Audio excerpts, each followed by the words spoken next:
I remember years ago when I used to just go on Apple's website on the MacBook section and just max out everything and be like, you know, one day I will do that. And it wasn't until just recently that it hit me that, you know, it's been just about a year since I did do that with my gloriously overkill M4 Max MacBook Pro. I have noticed a few new things and have also just had a little bit of a change of heart on a few other things. So I just figured to share that it would kind of make the most sense to just show how I use this machine through a regular week of my life, because there are things that come with having all of this extra power. Some are for the better, but more importantly, worse. You know, I'll start putting it to work here with probably one of my lightest tasks, which is writing out some video ideas. And for the record, I made a 6-month review on this, and most of it is the same, so I'll mostly be focusing on what's changed since then. So that wouldn't probably even be taxing on your grandma's 20-year-old Dell desktop, but through the past year, at least for me, I have pushed this quite a bit. Like, I've gamed on it using the max graphics settings, using softwares like Parallels to run Windows on it. And of course, a lot of video editing with all different kinds of softwares, effects, color grades. But even then, in my entire workflow, there's really only one part of it that only the M4 Max could do, and that is fast video rendering. And I'll be showing the speed off later in this video, but the main reason I opted for the Max was for editing, but other than an occasional video effect or graphic that really pushes the system, I've paid for power that I can't even use. And originally I thought having all that extra headroom would be a good thing, but it actually makes the M4 Max a worse chip for me. And the biggest, most noticeable way is by far the battery. I like to keep it limited at 80% charge like it is right now. The battery health is still at 100%, which I love to see, and only about 85 cycles on it, which I'm happy with that. I actually love the MagSafe, and I love how you can additionally use USB-C for charging like I do in my setup. I get that Apple wants their charger blocks to fold up nicely, which it does, but sometimes because of that, I, for one, sometimes struggle to plug it in depending on the outlet position. And two, I sometimes notice some static noises coming through my earbuds, especially when I'm editing on high power mode, which I believe is due to the fact that there's no grounding pin. It does charge fast, but between those two things, I might be looking to buy that extension cord. And in an effort to reduce the cycles, even if I'm not working in my setup, I do always try to keep it plugged in. I'm sitting on 77%. It's on automatic power mode, and the only thing I have pulled up is, again, a document with a plan for a video, because I'm gonna get to recording one. Now, I gotta mention, about a month ago when I updated macOS, for the first couple of weeks, the battery was so bad. It went from 80% to 20% in a few hours with just a document open. Apparently, it's because it was re-optimizing everything in the background. I don't like how everything just got worse overnight, but I do feel like it's back to normal now. Okay, so about 2 hours later, on exactly 50% brightness, we are down just about 20% battery. If we were to math that out, that's 10 hours of battery life on the lightest task possible. Now, this isn't even a surprise, because even according to Apple, the M4 Max is the worst battery life-wise. And it's just obvious. With a much more powerful chip, it requires more power to run it, so you're gonna get less battery. This is what I signed up for. But my issue is when the majority of the tasks I'm doing when on battery life are the light ones, it feels like I'm just burning battery for no reason at all. And again, as someone who does a lot of video editing, no matter which MacBook or computer or project you're editing, the sponsor of this video, Storybox, can help you out. And I've actually already used them in this video, with all of the music so far being from Storybox, who offers unlimited downloads of high quality and diverse media, all in one place for a single predictable subscription cost. This includes 4K and HD video, images, music, sound effects, templates, and more, all from their 100% human-made library from real artists all over the world. It's built on real experiences and creativity and without any AI generated content. And like this motion graphic I added earlier in the video, Storybox saves members an average of 3.5 hours per week with thousands of pre-made and customizable video templates. So your workflow will be streamlined without giving up quality and time. You can choose between a monthly or annual plan, and there's no extra or hidden fees that come along with it. So head to storybox.com/CarterNolan or just click the link in the description if you want to get started with unlimited stock media downloads at a single set price. And thank you Storybox for sponsoring this video. I wouldn't be completely honest if I said I was only editing videos on this laptop, because I also watch a good bit of them. So although I will be doing a battery test for both video editing and rendering later, I turned on a 3-hour 4K YouTube video on 50% brightness and auto power mode and just let it play for, well,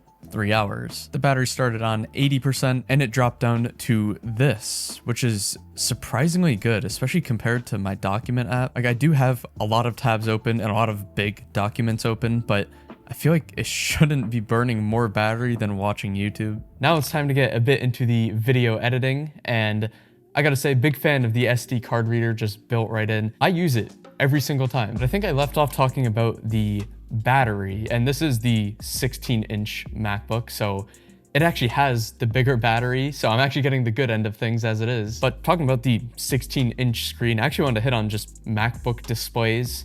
I've had a few changes of heart here. The one that did not change was nano texture. I still absolutely love it. Not only is it useful in a room filled with windows, but just generally, I feel like it's a lot less straining on my eyes. It is a little bit less contrasty, and when I'm editing a video, sometimes the blacks do look like they're crushed, when in reality, there's a little bit more room to work with. But still, for me, if there's a device offering nano texture in the future, I'm getting it. The only thing I found is with it being a non-16:9 aspect ratio screen, something like screen recordings can get a little bit awkward because it just doesn't perfectly fit the video. But in like day-to-day life, I much rather prefer the 16:10. The one thing I dislike the most that applies to all MacBook screens is the little indent to lift it up and down is a part of the screen. So right up by that camera, it smudges like crazy. And although I thought it would actually be the opposite, I found that nano texture smudges less than the glossy display, or at least it's less visible when it is smudged. But to be fair, the nano texture screen does come with Apple's $20 microfiber cloth. Thanks, Apple, I guess. But as someone who traded in and upgraded from a 14-inch MacBook, the base model M1 Pro, I've used both of the screen size options. Now, I can say flat out, I had no issues with the 14-inch MacBook, but at least in my opinion, the 16-inch is better in some ways and actually worse in others, to the point where I'm not sure if I would get it again. And that's not, I'm not sure as in I wouldn't, that's I'm not sure as in I'm genuinely not sure. Originally, I loved the 16-inch screen. I thought it was great to have just that little bit of extra workspace for something like video editing previews or just having multiple windows open at once. And I actually put it on the more space screen size option, which makes it even better. But there's two main things that makes this a lot less relevant for my workflow than I thought. The first thing is, for most things, I'm just working with apps in full screen, like writing out video ideas, responding to comments. The only difference between doing that on a 16-inch screen versus a 14-inch one is that there's just less size on the screen.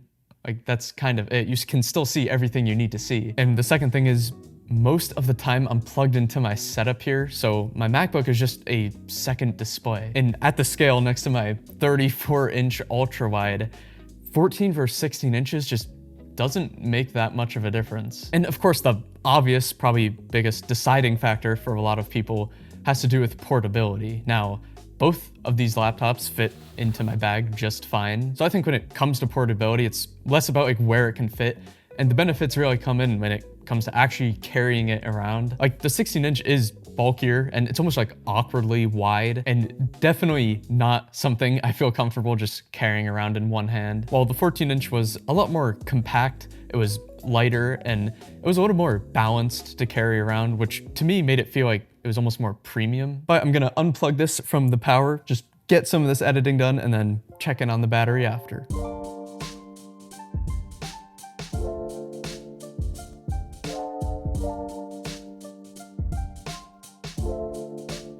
So it's been exactly 30 minutes of editing, and with the MacBook display at about 75% brightness and powering a whole nother monitor, you're sitting at 49% battery, so a drop of 31%. I've edited full videos just on the MacBook as it is right now, so the built-in display, trackpad, keyboard, even speakers, and it was all seamless to me. So not only has the speed of this kept up with the same way it felt when I first unboxed it, the physical condition has too. I am very glad I chose silver.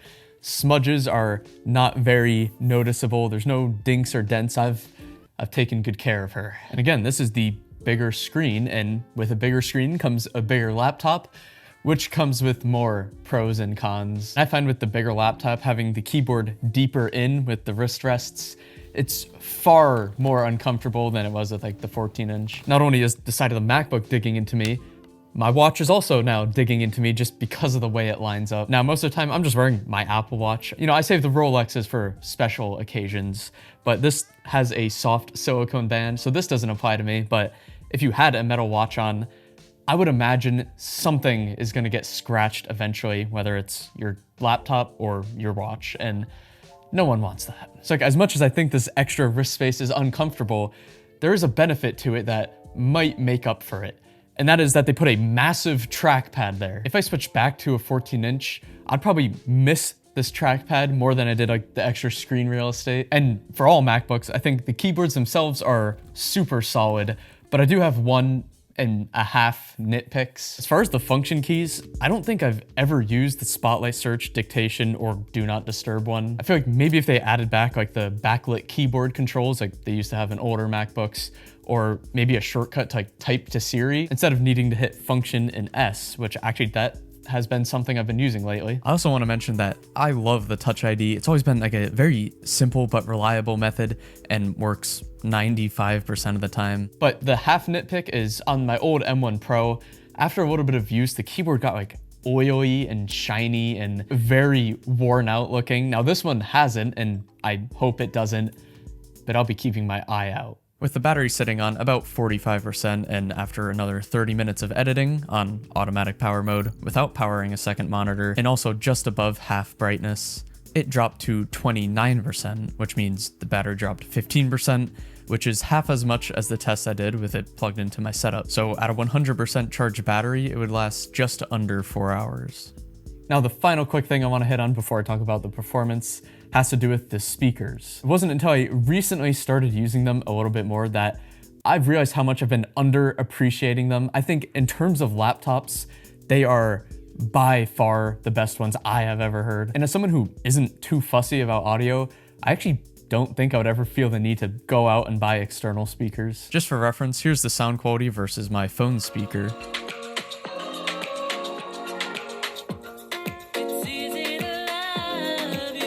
And kind of just for jokes, here's what it sounds like compared to my monitor's speakers.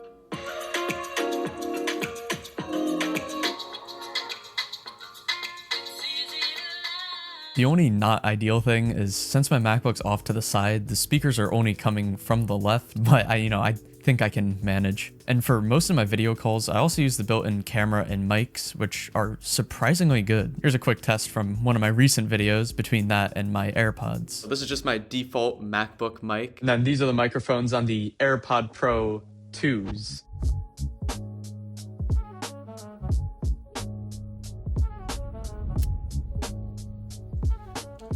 Okay, this short has now been fully edited and should be ready to render. The software I'm currently using is Final Cut Pro. Despite its quirks, I still love it. And this main track of video here is some H.265 10-bit 422 Sony FX3 footage. Unsurprisingly, it cuts like butter. And I have this second angle here, which is from my 8-bit Sony A6500, also 4K video. Generally, I like to adjust color for everything. If you can see the before and after there.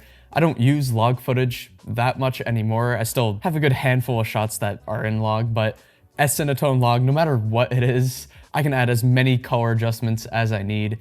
Not just in Final Cut, but also like DaVinci Resolve. Even if I add this like hologram effect that I like to use, I can adjust the 3D space and all of these different parameters. Like if I open this fully finished, longer form video with different camera angles and screen recording sections, like the MacBook is like, oh, you started to edit? Oh, I didn't even notice. I thought it was just the wind. So yeah, it's pretty clear I'm not taking full advantage of this.